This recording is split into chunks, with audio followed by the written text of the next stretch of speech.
ದೇವರ ಅತಿ ಪರಿಶುದ್ಧ ನಾಮಕ್ಕೆ ಸ್ತೋತ್ರವಾಗಲಿ. ಮತ್ತೊಂದು ಆವರ್ತಿ ನಿಮ್ಮೆಲ್ಲರನ್ನ ಯೇಸು ಕ್ರಿಸ್ತನ ಹೆಸರಿನಲ್ಲಿ ನಾನು ಸ್ವಾಗತಿಸುವವನಾಗಿದ್ದೇನೆ. ನಾವು ಸ್ವಲ್ಪ ಸಮಯದ ಧ್ಯಾನಕ್ಕಾಗಿ ಒಂದು ವಾಕ್ಯವನ್ನು ಓದಿಕೊಳ್ಳೋಣ. ಮತ್ತಾಯನು ಬರೆದ ಸುವಾರ್ತೆ ಅಲ್ಲಿ 8ನೇ ಅಧ್ಯಾಯ ಅಲ್ಲಿ 2ನೇ ವಚನ ನಾವು ನೋಡೋದಾದರೆ, ಅಲ್ಲಿ ಒಬ್ಬ ಕುಷ್ಠರೋಗಿಯು ಯೇಸುವಿನ ಬಳಿಗೆ ಬಂದು ಆತನಿಗೆ ಅಡ್ಡ ಬಿದ್ದು, ಸ್ವಾಮಿ, ನಿನಗೆ ಮನಸ್ಸಿದ್ದರೆ ನನ್ನನ್ನು ಶುದ್ಧ ಮಾಡಬಲ್ಲೆಯಾ ಎಂಬುದಾಗಿ ಕೇಳಿದನು ಎಂಬುದಾಗಿ. ಹಲ್ಲೆಲೂಯಾ. ಈ ಲೋಕದಲ್ಲಿ ಯೇಸು ಸ್ವಾಮಿ ಸೇವೆ ಮಾಡ್ತಾ ಇರುವಾಗ ಅನೇಕ ಅದ್ಭುತಗಳನ್ನು, ಅತಿಶಯ ಕಾರ್ಯಗಳನ್ನು, ಸೂಚಕ ಮಹತ್ ಕಾರ್ಯಗಳನ್ನು ಯೇಸು ಸ್ವಾಮಿ ಮಾಡ್ತಾ ಇದ್ರು.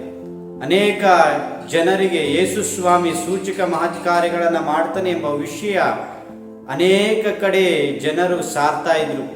ಯೇಸುವಿನ ಬಳಿಗೆ ಹೋದರೆ ಒಳ್ಳೇದಾಗ್ತತೆ, ಯೇಸುವಿನ ಬಳಿಗೆ ಹೋದರೆ ಅದ್ಭುತಗಳು ಉಂಟಾಗ್ತದೆ, ಯೇಸುವಿನ ಬಳಿಗೆ ಹೋದರೆ ನಮ್ಮ ರೋಗಗಳು ಗುಣವಾಗ್ತದೆ ಎಂಬುದಾಗಿ ಜನರು ಯೇಸು ಸ್ವಾಮಿ ಸೇವೆ ಮಾಡುವಂಥ ಕಾಲದಲ್ಲಿ, ಆಗಿನ ಕಾಲದಲ್ಲಿ ಜನರು ಈ ರೀತಿಯಾಗಿ ವಿಷಯಗಳನ್ನು ಹಬ್ಬಿಸ್ತಾ ಇದ್ರು. ಒಬ್ಬ ಕುಷ್ಠರೋಗಿ ವಿಷಯವನ್ನ ಕೇಳಿದಾಗ, ಯೇಸು ಸ್ವಾಮಿ ರೋಗಗಳನ್ನು ಗುಣ ಮಾಡ್ತಾನೆ ಎಂಬ ವಿಷಯ ಅವನ ಕಿವಿಗೆ ಬಿದ್ದಾಗ, ಒಬ್ಬ ಕುಷ್ಠರೋಗಿ ಯೇಸು ಸ್ವಾಮಿ ಆ ಜಾಗದಲ್ಲಿ ಹೋಗ್ತಾ ಇರುವಾಗ ಆತನಿಗೆ ಅಡ್ಡ ಬಿದ್ದು, ಆ ಕುಷ್ಠರೋಗಿ ಯೇಸು ಸ್ವಾಮಿಯ ಪಾದಕ್ಕೆ ಅಡ್ಡ ಬಿದ್ದು ಕೇಳ್ತಾನೆ, ಸ್ವಾಮಿ, ನಿನಗೆ ಮನಸ್ಸಿದ್ದರೆ ನನ್ನನ್ನು ಶುದ್ಧ ಮಾಡಬಲ್ಲೆಯ ಎಂಬುದಾಗಿ ಕೇಳ್ತಾ ಇದ್ದಾನೆ. ನೋಡ್ರಿ, ಎಂತ ಪ್ರಶ್ನೆ ಯೇಸು ಸ್ವಾಮಿಗೆ ಕೇಳ್ತಾ ಇದ್ದಾನೆ. ಯೇಸು ಸ್ವಾಮಿ ಕೇಳ್ತಾ ಇದ್ದಾನೆ, ಸ್ವಾಮಿ, ನಿನಗೆ ಮನಸ್ಸಿದ್ರೆ, ದೇವರೇ ನಿನಗೆ ಮನಸ್ಸಿದ್ರೆ ನನ್ನನ್ನು ಶುದ್ಧ ಮಾಡಬಲ್ಲೆಯ? ಆಗ ನೋಡ್ರಿ, ಯೇಸು ಸ್ವಾಮಿ ಹೇಳ್ತಾನೆ, ಆತನು ಕೈ ನೀಡಿ ಅವನನ್ನು ಮುಟ್ಟಿ ಈ ರೀತಿಯಾಗಿ ಹೇಳ್ತಾನೆ, ಯೇಸು ಸ್ವಾಮಿ, ನನಗೆ ಮನಸ್ಸುಂಟು, ಶುದ್ಧನಾಗು ಎಂಬುದಾಗಿ. ಯೇಸು ಸ್ವಾಮಿ ಹೇಳ್ತಾನೆ, ನನಗೆ ಮನಸ್ಸಿದೆ ಶುದ್ಧ ಮಾಡಲಿಕ್ಕೆ, ಜನರನ್ನ ಬಿಡಿಸ್ಲಿಕ್ಕೆ ನನಗೆ ಮನಸ್ಸುಂಟು, ಜನರ ಪಾಪಗಳನ್ನ ಕ್ಷಮಿಸಲಿಕ್ಕೆ ನನಗೆ ಮನಸ್ಸುಂಟು, ನನಗೆ ಗುಣ ಮಾಡಲಿಕ್ಕೆ ಮನಸ್ಸುಂಟು, ನಿನ್ನನ್ನು ಶುದ್ಧ ಮಾಡಲಿಕ್ಕೆ ನನಗೆ ಮನಸ್ಸುಂಟು, ಶುದ್ಧನಾಗು ಎಂಬುದಾಗಿ ಯೇಸು ಸ್ವಾಮಿ ಕೇಳ್ತಾನೆ.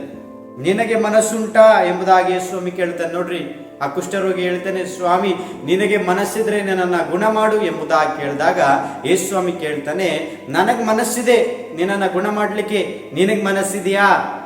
ಗುಣ ಹೊಂದಲಿಕ್ಕೆ ನಿನಗೆ ಮನಸ್ಸಿದೆಯಾ?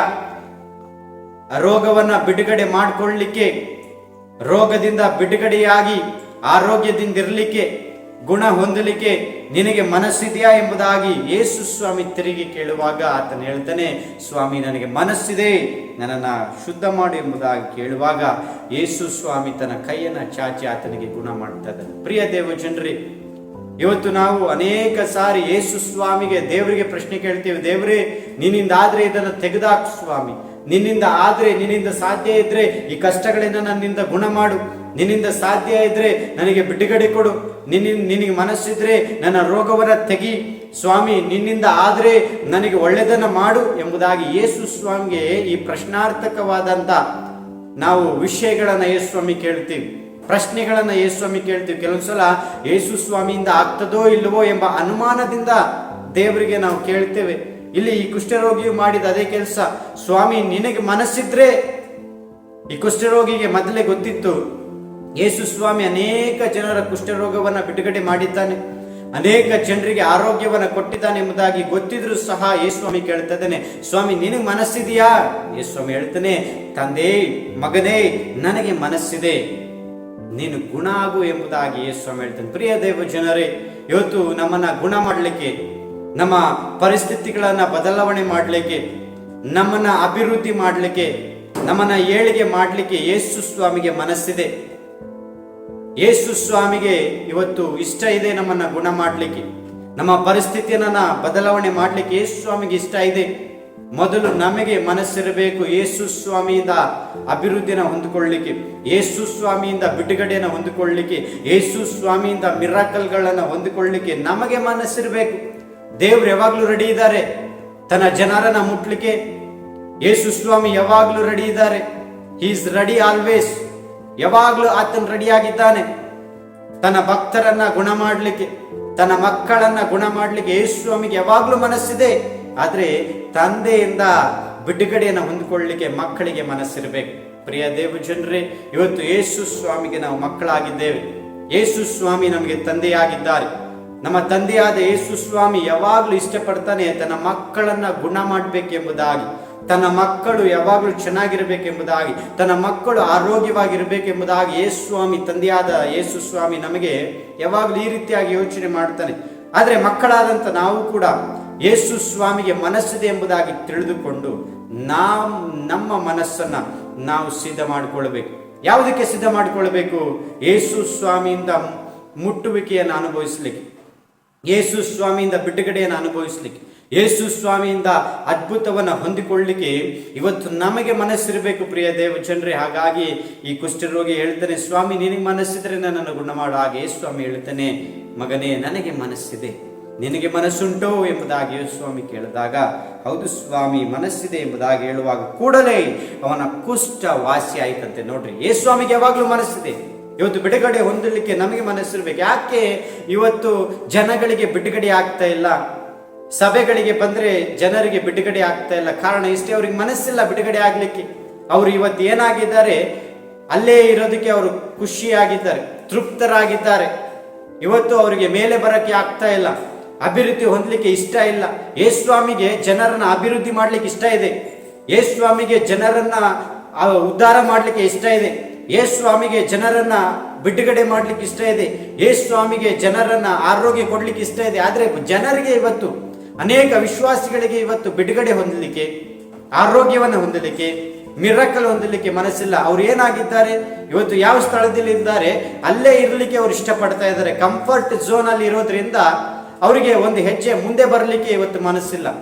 ಇವತ್ತು ಕಂಫರ್ಟ್ ಆಗಿ ವಿಶ್ವಾಸಿಗಳು, ದೇವರ ಸೇವಕರು, ಮಕ್ಕಳು, ಇವತ್ತು ಜನರು ಕಂಫರ್ಟ್ ಆಗಿ ಇರೋದ್ರಿಂದ ಇವತ್ತು ಅನೇಕರು ತಿಂಗಳಿಗೆ 10,000 ಸಂಬಳ ತಗೊಂಡ್ರೆ ಅದರಲ್ಲೇ ಕಂಫರ್ಟ್ ಆಗಿದ್ದಾರೆ. ಅವರು ಅದಕ್ಕಿಂತ ಮೇಲೆ ಹೋಗ್ಲಿಕ್ಕೆ ಅವ್ರಿಗೆ ಮನಸ್ಸಿಲ್ಲ. ಹಾಗಾಗಿ ದೇವರಿಗೂ ಕೂಡ ಮೇಲನ್ನ ಎತ್ತಲಿಕ್ಕೆ, ಅವರನ್ನ ಉದ್ಧಾರ ಮಾಡ್ಲಿಕ್ಕೆ ಮನಸ್ಸಿಲ್ಲ. ಪ್ರಿಯ ದೇವ ಜನರೇ, ನಮಗೆ ಮೇಲೆ ಹೋಗ್ಬೇಕು, ಅಭಿವೃದ್ಧಿ ಆಗ್ಬೇಕು, ಉದ್ಧಾರ ಆಗ್ಬೇಕು, ಬಿಡುಗಡೆ ಹೊಂದ್ಕೊಳ್ಬೇಕು, ಮಿರಾಕಲ್ಗಳನ್ನ ನೋಡ್ಬೇಕು, ಹೀಲಿಂಗ್ ಅನ್ನ ನಮ್ಮ ಜೀವಿತದಲ್ಲಿ ನಾವು ಅನುಭವಿಸ್ಬೇಕಂತ ಯಾವಾಗ ನಮಗೆ ಮನಸ್ಸು ಬರ್ತಿದೋ ಅದೇ ಕ್ಷಣದಲ್ಲಿ ದೇವರು ನಮ್ಮನ್ನ ಬಿಡುಗಡೆ ಮಾಡ್ಲಿಕ್ಕಿದ್ದಾನೆ. ಇವತ್ತು ಅನೇಕ ಜನರಿಗೆ ಅವರು ಇರುವಂತ ಸ್ಥಳದಲ್ಲಿ ಅವರು ಕಂಫರ್ಟ್ ಆಗಿದ್ದಾರೆ, ಅವರು ಮಾಡುವಂತ ಕೆಲಸ ಕಾರ್ಯದಲ್ಲಿ ಅವರು ಕಂಫರ್ಟ್ ಆಗಿದ್ದಾರೆ. ಅದಕ್ಕೆ ಅವರು ಅಭಿವೃದ್ಧಿ ಆಗ್ತಾ ಇಲ್ಲ, ಅದಕ್ಕೆ ಅವರು ಏಳಿಗೆ ಆಗ್ತಾ ಇಲ್ಲ. ಸ್ವಲ್ಪ ಕಷ್ಟಪಟ್ಟು ಮೇಲೆ ಬರ್ಲಿಕ್ಕೆ ಅವರಿಗೆ ಮನಸ್ಸಿಲ್ಲ. ಅವರಿಗೆ ಮನಸ್ಸಿಲ್ಲದ ಕಾರಣ ಯೇಸು ಸ್ವಾಮಿ ಕೂಡ ಅವರ ಬಾಳಲ್ಲಿ ಅದ್ಭುತಗಳನ್ನ ಮಾಡ್ತಾ ಇಲ್ಲ. ಪ್ರಿಯ ದೇವ ಜನರೇ, ಒಂದನ್ನು ನಾವು ಅರ್ಥ ಮಾಡಿಕೊಳ್ಬೇಕು. ಇವತ್ತು ದೇವರು ನಮ್ಮ ಬಾಳಲ್ಲಿ ಅದ್ಭುತಗಳನ್ನ ಮಾಡಬೇಕಾದ್ರೆ, ಈ ಕುಷ್ಠರೋಗಿಯ ಜೀವನದಲ್ಲಿ ಮಾಡಿದಂತ ಅದ್ಭುತಗಳು ಅದೇ ರೀತಿಯಾಗಿ ದೇವರು ನಿನ್ನ ಜೀವನದಲ್ಲಿ ಇವತ್ತು ಮಾಡಬೇಕಾದ್ರೆ ನಮಗೆ ಮನಸ್ಸು ಬೇಕು. ಯಾವ ಮನಸ್ಸು? ದೇವರಿಂದ ಒಳ್ಳೆಯದನ್ನ, ದೇವರಿಂದ ಬಿಡುಗಡೆಯನ್ನ, ದೇವರಿಂದ ಅಭಿವೃದ್ಧಿಯನ್ನ ಹೊಂದಿಕೊಳ್ಳುವಂತ ಈ ಮನಸ್ಸು ಇವತ್ತು ನನಗೆ ನಿನಗೆ ಯಾವಾಗ ಬರ್ತತೋ ಆ ಕ್ಷಣದಲ್ಲೇ ಯೇಸು ಸ್ವಾಮಿ ನಮ್ಮ ಮನಸ್ಸನ್ನ ನೋಡಿ ಅಭಿವೃದ್ಧಿ ಮಾಡಲಿಕ್ಕೆ, ನಮ್ಮ ಜೀವನವನ್ನ ಬದಲಾವಣೆ ಮಾಡಲಿಕ್ಕೆ, ಹಲ್ಲೆಲೂಯಾ, ನಮ್ಮ ಪರಿಸ್ಥಿತಿಗಳನ್ನ ಚೇಂಜ್ ಮಾಡಲಿಕ್ಕೆ ಆತನಿಗೂ ಮನಸ್ಸಿದೆ, ಆತನಿಗೂ ಶಕ್ತಿ ಇದೆ. ಪ್ರಿಯ ದೇವಜನರು, ಇವತ್ತು ಅನೇಕ ಸಾರಿ ನಾವು ಹೇಳ್ತೇವೆ, ಯೇಸು ಸ್ವಾಮಿ ಬಳಿಗೆ ಹೋದೆ ನನಗೆ ಬಿಡುಗಡೆ ಆಗಿಲ್ಲ, ಯೇಸು ಸ್ವಾಮಿ ಬಳಿಗೆ ಹೋದೆ ನನಗೆ ರೋಗ ಗುಣವಾಗಿಲ್ಲ, ಯೇಸು ಸ್ವಾಮಿ ಬಳಿಗೆ ಹೋದೆ ನನ್ನ ಸಾಲ ತೀರಿಲ್ಲ, ನನ್ನ ಕಷ್ಟ ಕಣ್ಣೀರುಗಳು ತೀರಿಲ್ಲ, ನನ್ನ ಕೆಲಸದಲ್ಲಿ ಯಾವುದೇ ಪ್ರಮೋಷನ್ಗಳು ಕಾಣ್ತಾ ಇಲ್ಲ. ಅದಕ್ಕೆಲ್ಲ ಕಾರಣ ಯಾರು? ಯೇಸು ಸ್ವಾಮಿ ಅಲ್ಲ, ಅದಕ್ಕೆಲ್ಲ ಕಾರಣ ನಾವೇ. ಇವತ್ತು ನಮಗೆ ಮನಸ್ಸಿಲ್ಲದ ಕಾರಣ. ನೋಡ್ರಿ, ಕುಷ್ಠರೋಗಿಗೆ ಮನಸ್ಸಿತ್ತು ಗುಣ ಆಗ್ಲಿಕ್ಕೆ, ಆತನು ಕುಂತ ಜಾಗದಲ್ಲಿ ಕೂರ್ಲಿಲ್ಲ, ಯೇಸು ಸ್ವಾಮಿ ಹತ್ರ ಬಂದು ಪಾದಕ್ಕೆ ಅಡ್ಡ ಬಿದ್ದ. ನೋಡ್ರಿ, ಇವತ್ತು ನಮಗೆ ಮನಸ್ಸಿಲ್ಲ, ನಮಗೆ ಕುಂತ ಜಾಗದಲ್ಲಿ ಮಿರಾಕಲ್ ಆಗ್ಬೇಕು, ನಮಗೆ ಎದ್ದು ಸಭೆಗೆ ಬರ್ಲಿಕ್ಕೆ ಮನಸ್ಸಿಲ್ಲ, ಎದ್ದು ದೇವರ ಸೇವಕರ ಹತ್ರ ಹೋಗಿ ಪ್ರಾರ್ಥನೆ ಮಾಡಿಸ್ಕೊಳ್ಳಿಕ್ಕೆ ಮನಸ್ಸಿಲ್ಲ, ಎದ್ದು ಪ್ರಾರ್ಥನೆ ಮಾಡ್ಲಿಕ್ಕೆ ಮನಸ್ಸಿಲ್ಲ, ನಾವು ಇರುವಂತ ಸ್ಥಳವನ್ನ ಬಿಟ್ಟು ವಾಕ್ಯವನ್ನ ಓದ್ಲಿಕ್ಕೆ ಮನಸ್ಸಿಲ್ಲ. ಕೂತು ಜಾಗದಲ್ಲಿ, ಇರುವಂತ ಜಾಗದಲ್ಲಿ ಅಭಿವೃದ್ಧಿ ಆಗ್ಬೇಕು, ಇರುವಂತ ಜಾಗದಲ್ಲಿ ನಮಗೆ ಮಿರಾಕಲ್ಗಳು ಇಳಿದು ಬರಬೇಕೆಂಬುದಾಗಿ ನಾವು ಯೋಚನೆ ಮಾಡ್ತಿದ್ದೇವೆ. ಒಬ್ಬ ಮನುಷ್ಯನಿಗೆ ಒಳ್ಳೇದಾಗಬೇಕು, ಅಭಿವೃದ್ಧಿ ಆಗ್ಬೇಕು, ಏಳಿಗೆ ಆಗ್ಬೇಕು, ಗುಣ ಹೊಂದ್ಕೊಳ್ಬೇಕು, ಆರೋಗ್ಯ ಬರಬೇಕೆಂಬುದಾಗಿ ಆತನಿಗೆ ಮನಸ್ಸು ಬಂದಾಗ ಅವನು ಇದ್ದ ಜಾಗದಲ್ಲಿ ಇರೋದಿಲ್ಲ, ಅವನ ಸ್ಥಳವನ್ನ ಬಿಟ್ಟು ಅವನಿಗೆ ಮನಸ್ಸಿರೋದ್ರಿಂದ ಅವನು ಬಿಡುಗಡೆ ಹೊಂದಲಿಕ್ಕೆ ಯೇಸು ಸ್ವಾಮಿ ಬಳಿಗೆ ಬರ್ತಾನೆ. ಇಲ್ಲಿ ಕುಷ್ಠರೋಗಿ, ಅವನಿಗೆ ಮನಸ್ಸಿತ್ತು ಬಿಡುಗಡೆ ಹೊಂದಲಿಕ್ಕೆ, ಆ ಕುಷ್ಠರೋಗಿಯಿಂದ ಶುದ್ಧನಾಗ್ಲಿಕ್ಕೆ ಅವನಿಗೆ ಮನಸ್ಸಿತ್ತು. ಹಾಗಾಗಿ ಅವನೇನ್ ಮಾಡ್ದ? ಯೇಸು ಸ್ವಾಮಿ ಬಳಿಗೆ ಬಂದ. ಅವನು ಕುಂತ ಜಾಗದಲ್ಲಿ ಅವನು ಕೂರ್ಲಿಲ್ಲ, ಅವನು ಯೇಸು ಸ್ವಾಮಿ ಬಳಿಗೆ ಬಂದು ಆತನ ಪಾದಕ್ಕೆ ಅಡ್ಡ ಬೀಳ್ತಾ ಇದ್ದಾನೆ. ಪ್ರಿಯ ದೇವಜನರೇ, ಇವತ್ತು ನಮ್ಮ ಸ್ಥಳಗಳನ್ನು ನಾವು ಬಿಟ್ಟು, ದೇವರೇ ನನ್ನನ್ನು ಶುದ್ಧ ಮಾಡು, ದೇವರೇ ನನಗೆ ಆರೋಗ್ಯ ಕೊಡು, ದೇವರೇ ನನ್ನನ್ನು ಅಭಿವೃದ್ಧಿ ಮಾಡಿ ಎಂಬುದಾಗಿ ನಮ್ಮ ಸ್ಥಳಗಳನ್ನು, ನಮ್ಮ ಕಂಫರ್ಟ್ ಝೋನ್ಗಳನ್ನು ನಾವು ಬಿಟ್ಟು ದೇವರ ಬಳಿಗೆ ಬರೋದಾದರೆ ಖಂಡಿತವಾಗ್ಲೂ ನಿಮ್ಮ ಬಾಳಲ್ಲಿ ದೇವರು ಅದ್ಭುತಗಳನ್ನು, ಬಿಡುಗಡೆಗಳನ್ನು, ಚೇಂಜಸ್ಗಳನ್ನು ಮಾಡಲಿಕ್ಕೆ ಶಕ್ತನಾಗಿದ್ದಾನೆ. ಪ್ರಿಯ ದೇವ ಜನರೇ, ಅರ್ಥ ಮಾಡಿಕೊಳ್ಳ್ರಿ ದೇವರ ವಾಕ್ಯವನ್ನು ಸರಿಯಾಗಿ. ನಾವು ದೇವರ ವಾಕ್ಯವನ್ನು ಸರಿಯಾಗಿ ಅರ್ಥ ಮಾಡ್ಕೊಳ್ಬೇಕು. ದೇವರ ವಾಕ್ಯ ಹೇಳ್ತದೆ, ಕಿವಿ ಉಳ್ಳವನು ಕೇಳಲಿ ಎಂಬುದಾಗಿ. ದೇವರ ವಾಕ್ಯವನ್ನ ಕೇಳಬೇಕು, ಕೇಳಿದ್ರೆ ನಮ್ಗೆ ಅರ್ಥವಾಗ್ತದೆ. ದೇವರ ವಾಕ್ಯವನ್ನ ಓದಬೇಕು, ಓದಿದ್ರೆ ನಮ್ಗೆ ಅರ್ಥವಾಗ್ತದೆ. ದೇವರ ವಾಕ್ಯದ ಪ್ರಕಾರವಾಗಿ ನಾವು ನಡಿಬೇಕು, ನಡೆದ್ರೆ ಆಶೀರ್ವಾದಗಳು ಬರ್ತದೆ.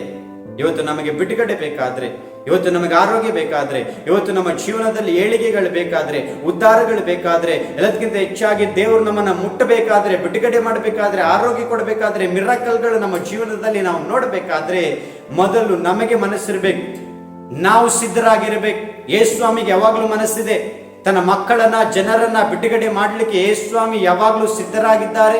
ಯೇಸುಸ್ವಾಮಿಗೆ ಯಾವಾಗ್ಲೂ ಮನಸ್ಸಿದೆ, ನಮಗೆ ಮನಸ್ಸು ಬರಬೇಕು. ಬಿಡುಗಡೆ ಮಾಡೋರಿಗಿಂತ ಬಿಡುಗಡೆ ಹೊಂದಿಕೊಳ್ಳೋರಿಗೆ ಮನಸ್ಸಿರಬೇಕು. ಪ್ರಾರ್ಥನೆ ಮಾಡುವವರಿಗಿಂತ ಪ್ರಾರ್ಥನೆ ಮಾಡಿಸಿಕೊಳ್ಳುವವರಿಗೆ ನಂಬಿಕೆ ಇರಬೇಕು. ನಿನ್ನ ನಂಬಿಕೆಯನ್ನು ನೋಡಿದ ದೇವರು ಬಿಡುಗಡೆ ಮಾಡ್ತಾನೆ. ಅದಕ್ಕೆ ದೇವರ ವಾಕ್ಯ ಹೇಳ್ತತೆ, ಯೇಸುಸ್ವಾಮಿ ಭಕ್ತಳಾದಂತ ಮಾರ್ತಳಿಗೆ ಹೇಳ್ತಾನೆ, ನೀನು ನಂಬಿದರೆ ದೇವರ ಮಹಿಮೆಯನ್ನು ಕಾಣ್ತಿ ಎಂಬುದಾಗಿ. ಯಾಕೆ ಯೇಸುಸ್ವಾಮಿ ಈ ಮಾತನ್ನು ಹೇಳ್ತಾ ಇದ್ದಾನೆ? ಮಾರ್ತಳಿಗೆ ಹೇಳ್ತಾನೆ, ನೀ ನಂಬಿದ್ರೆ ದೇವರ ಮಹಿಮೆಯನ್ನು ಕಾಣ್ತೀನಿ. ನನಗೆ ನಂಬಿಕೆ ಇದೆ, ನಾನು ಪ್ರಾರ್ಥನೆ ಮಾಡ್ತೀನಿ ನಿನಗೋಸ್ಕರ, ನಾನು ನಿನಗೋಸ್ಕರ ಬಿಡುಗಡೆ ಮಾಡ್ತೀನಿ, ನೀನ್ ನಂಬ್ತೀಯಾ? ನಿನಗೆ ನಂಬಿಕೆ ಇದೆಯಾ ಎಂಬುದಾಗಿ ಯೇಸುಸ್ವಾಮಿ ಕೇಳ್ತಾನೆ. ಹಾಗಾಗಿ ಪ್ರಾರ್ಥನೆ ಮಾಡುವವರಿಗಿಂತ ಪ್ರಾರ್ಥನೆ ಮಾಡಿಸ್ಕೊಳ್ಳೋರಿಗೆ ನಂಬಿಕೆ ಇರಬೇಕು. ಬಿಡುಗಡೆ ಮಾಡಲಿಕ್ಕೆ ಮನಸ್ಸು ಇರೋರಿಗಿಂತ ಮಾಡಿಸ್ಕೊಳ್ಳೋರಿಗೆ ಮನಸ್ಸಿದ್ರೆ ದೇವರು ಬಿಡುಗಡೆ ಮಾಡ್ತಾನೆ. ಪ್ರಿಯ ದೇವ ಜನರು, ಇವತ್ತು ಒಂದನ್ನು ಅರ್ಥ ಮಾಡಿಕೊಳ್ಬೇಕು. ಯೇಸುಸ್ವಾಮಿಗೆ ನಮ್ಮನ್ನ ಬಿಡುಗಡೆ ಮಾಡ್ಲಿಕ್ಕೆ ಮನಸ್ಸಿದೆ, ನಮ್ಮನ್ನ ಗುಣ ಮಾಡ್ಲಿಕ್ಕೆ ಮನಸ್ಸಿದೆ, ನಮ್ಮನ್ನ ಅಭಿವೃದ್ಧಿ ಮಾಡಲಿಕ್ಕೆ ಮನಸ್ಸಿದೆ, ನಮಗೆ ಪ್ರಮೋಷನ್ ಕೊಡ್ಲಿಕ್ಕೆ ಮನಸ್ಸಿದೆ. ನಾವೇನಾಗ್ಬೇಕೀಗ? ನಮಗೆ ನಾವು ಏನ್ ಮಾಡಬೇಕು? ಮನಸ್ಸನ್ನ ಹೊಂದ್ಕೊಳ್ಬೇಕು. ಅಂದ್ರೆ ಯೇಸುಸ್ವಾಮಿಯಿಂದ ಬಿಡುಗಡೆ ಹೊಂದ್ಕೊಳ್ಳುವಂತ ಮನಸ್ಸು ನಮಗೆ ಇವತ್ತು ಬರಬೇಕು. ಯೇಸುಸ್ವಾಮಿಯಿಂದ ಬಿಡುಗಡೆಯನ್ನ, ಆರೋಗ್ಯವನ್ನ ಹೊಂದಿಕೊಳ್ಳುವಂತ ಮನಸ್ಸು ಇವತ್ತು ನಮಗೆ ಬರಬೇಕು ಪ್ರಿಯರೇ. ಹಾಗಾಗಿ ಯಾವಾಗ ನಮಗೆ ಯೇಸುಸ್ವಾಮಿಯಿಂದ ಒಳ್ಳೆಯದಾಗಬೇಕೆಂಬುದಾಗಿ ಮನಸ್ಸು ಬರ್ತಿತ್ತು, ಅದೇ ದಿನದಲ್ಲಿ ಯೇಸುಸ್ವಾಮಿ ನಿಮ್ಮ ಜೀವಿತದಲ್ಲಿ ಅದ್ಭುತಗಳನ್ನು, ಏಳಿಗೆಗಳನ್ನು, ಬಿಡುಗಡೆಗಳನ್ನು ಮಾಡಲಿಕ್ಕೆ ಶಕ್ತನಾಗಿದ್ದಾನೆ. ಹಾಗಾಗಿ ದೇವರ ವಾಕ್ಯವನ್ನು ಕೇಳೋಣ, ಅದರ ಪ್ರಕಾರವಾಗಿ ನಡೆಯೋಣ, ದೇವರಿಂದ ಒಳ್ಳೆಯದನ್ನು ಪಡ್ಕೊಳ್ಳಿಕ್ಕೆ ಮನಸ್ಸು ಮಾಡೋಣ. ದೇವರು ಅದೇ ದಿನದಲ್ಲಿ ನಮ್ಮನ್ನು ಆಶೀರ್ವಾದ ಮಾಡಲಿಕ್ಕೆ ಶಕ್ತನಾಗಿದ್ದಾನೆ. ಈ ವಾಕ್ಯದ ಮುಖಾಂತರವಾಗಿ ದೇವರು ನಿಮ್ಮೆಲ್ಲರನ್ನ ಆಶೀರ್ವಾದ ಮಾಡಲಿ. ಆಮೇನ್. Thank you.